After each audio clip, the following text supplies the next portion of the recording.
guddida ilaalinta iyo dabagalka hantida qaranka golaha wakiilada Somaliland oo howlo shaqo ku mareeyay muddooyinkii ugu dambeeyay gobolada dalkani Somaliland ayaa maanta soo gaaray magaalada Burco ee xarunta gobolka Togdheer iyagoo socdaalkoodan ku wajahna inay kulamo xog waraysi absami u socodka howlaha shaqo la yeeshaan mas'uuliyiinta dawladda hoose degmada Burco hase ahaatee waxay la kulmeen xafiisyadii dawladda hoose degmada Burco oo xidhan iyagoona mas'uuliyiintani tilmaamay inay muddo 2 toddobaad gudahooda talaabo sharciga waafaqsan ka qaadi doonaan waa siday hadalka u dhigeen iyagoo arrimahaasi ka hadlaya waxay yiraahdeen deegaanka xidhan ayaan u madaxdii qaranka ee gobolka dadkii gobolka nagu soo dhaweyn lahaa odayaasha gobolka oo ka maqan ayaan maanta meesha waa markii horeysay ee ay dhacdo inta aan soconay in maayirkii iyo maayir ku-xigeenkii iyo xildhibaanada ay xidhaan xitaa hoolka ay xidhaan iska daa soo dhaweyn kale wada hadal kale shaqayn kale حتى هولكي أنا فريسان لهين بيحدن وما هم مركي كود ومركي لبعض دول كهر وانو دول قاضني وانو عمسني وانو دبلوماسيني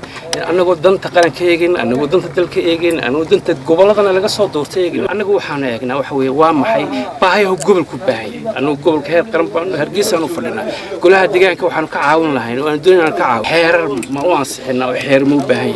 ميزانية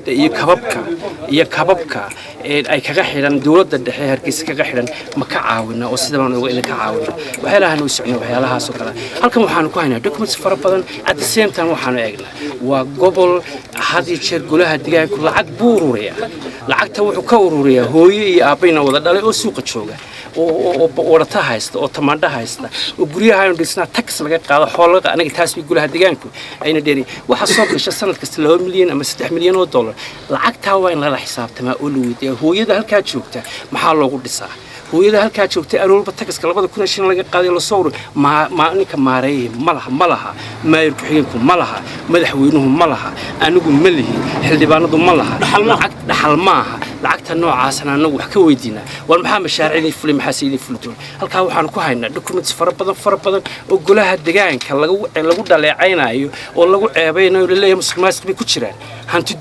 الدولة بيعونان سقردن بيوحو استعمالا وين أنا كهوبنا أنت أنا كنا واقين وأنا قلياش جينين وقرن كأنا نجين وسد داخلي أنا نجين وبرلمان كهردين وين أنا كهوبنا أنا ورسي وحشة ويكدونتين وبسنة كلا بعد يكدونتين وحنا واجبة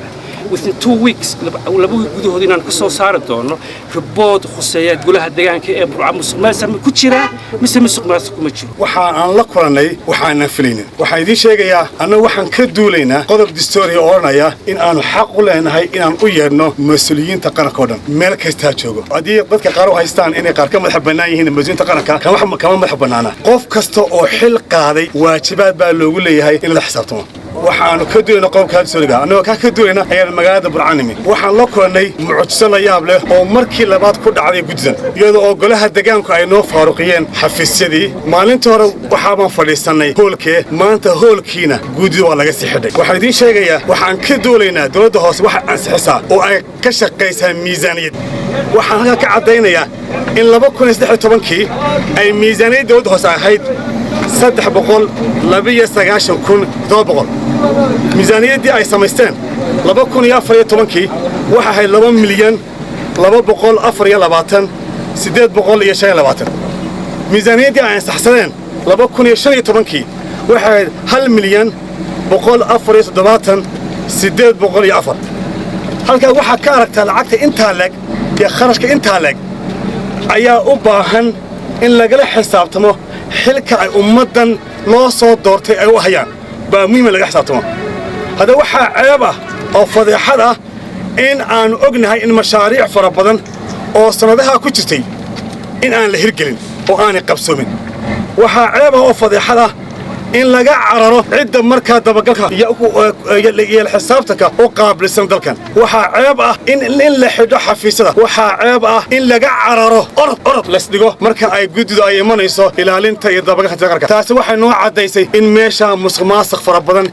يستمر بدني أكيد وحن لا يهي وأن كدنيا هذا كتابه هو توحى هوش ودي قبي وزارة أرمها جده وزير كورنا عده وحكس يحذي إنه كل عليه حال نمبر 23 إنه دولة هاست كل عليه وكس يحذي وهاول قبوي وزارة داس وحكرها هاول قبه هانتي دوري هي جود قرن كان يقوي جمري إنه دبقل كسمية ملك صار هانتي تعالى يسوقنا وهاول قب waxaanu shaqo ka dhigtay oo keliya inuu marka qof meel ka hadlo inuu jawaabo waxa ka maqnaaday erayadii oo waxay noqotay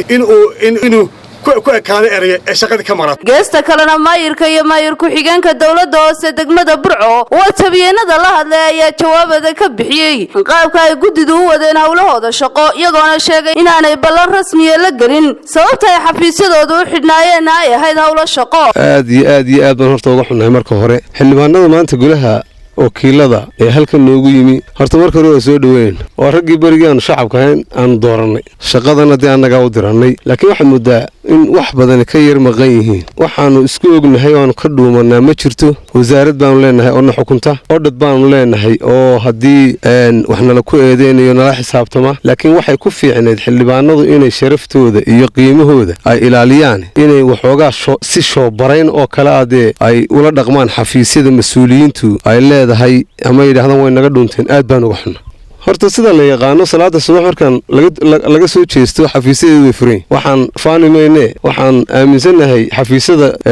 gudayaasha deegaanka qaranka xafiisyadeedu inay yihiin kuwa ugu shaqada badan leh ee loogu heli og yahay mas-uuliyiinta golaha deegaanka saaka waanu soo shaqo tagnay kormeer dhul baan u baxnay aniga iyo xildhibaanada imika garabkayga taagani markii dambena wadadan baan kormeerkeeda kusoo maqan waxaanu soo taagnay xafiiskii oo aad looga buuqayo oo niman xildhibaanaha ay buuq geliyeen ayaanu nimi waan ka xunnahay weliba inaan xildhibaanada ninka la yidhaahdo xildhibaan obama si waayeelnimo ah oo qurux badan ayuu noola hadlay aad iyo aad buu isugu dayey in xildhibaan naasir uu soo dego oo aan wada hadallo laakiin way dhici weyd waxaad moodaa xildhibaan naasir xilka qaranka uu hayo iyo gacamada waraabeeye ee uu baraagaa ku haysto dadka ku haysto inuu isku khalday horta waan ka xunna ballanuu nala dhigtay iyo saacadu nala ballamay midna mid waa nala wargeliyey weliba waxaan uga xunna xildhibaanadoo iyagoo magaalada jooga inay ballanka ay nala dhiganayaan soo debaka dhiibaan sidii wax kootarabaan waxaad moodaa in si nooc kootarabaan u shaqaynayaan mar waxay u soo debaka dhiibeen xildhibaanada qaarkood oo yidhahdeen waxaanu doonaynaa golaha deegaanka mar waxay u soo debaka dhiibeen barasaab ku-xigeenka marna si toosan nooguma iman mar war idin doonayna anigu ballan baanu qab waxaan ku yidhi berri xafiiska hay igu yimaadeen nimankii fariimaha soo fareen maaha dee sharciga dowladnimo in fariimo laysu soo diro laakiin xafiisyaanu leenahay xogeynaanu leenahay noo yimaadaabe oo la yidhaahdo goormaa nala kulmaysaan oo aan saacad u qaban waqtigaasaanu idiin imanayn laakiin markaanu xafiis ka soo baxnay shaqo uga soo baxnay in la yidhaha xafiiskii maayarka iyo ku-xigeenka iyo wixiiba way xidhan yihiin ku-xigeenku wuxuu ku maqnaanaysaa ka warrami doona dee waa aad baan uga xun aad baan maxamed faarax qabile waa macalinkaygii ixtiraam badan baan u haya ma doonayo in hadal iiga tago markii dambena laba macalin oo saaxiiba oo dugsiga ladhaa sheekh asmaan nuur wax ka wada dhigaan ma rabaan wax iiga tagaan laakiin xildhibaan naasir waxaan is leeyahay baraagaha waraabeeye gacmadooda ayuunba had moodaa halkan inuu ka deeyo dabcan shaqada sida loo qabanaya iyo xilliga la baxaya iyo job description-kayga shaqada dowladda hoose annagaa maamula salaada subax dabadeeda xafiiska maayarkaan isugu nimaan aniga iyo xogayaha iyo maayar shaqada nin walba wuxuu leeyahay buu qabtaa haddii markaa ay xafiisyada uga muuqatana wuu qabtaa hadday uga muuqato magaalada in loo baxana wuu qabtaa dabcan shaqadayadii saaka gudoomiyuhuna howl buu qabtay ay degmadu leedahay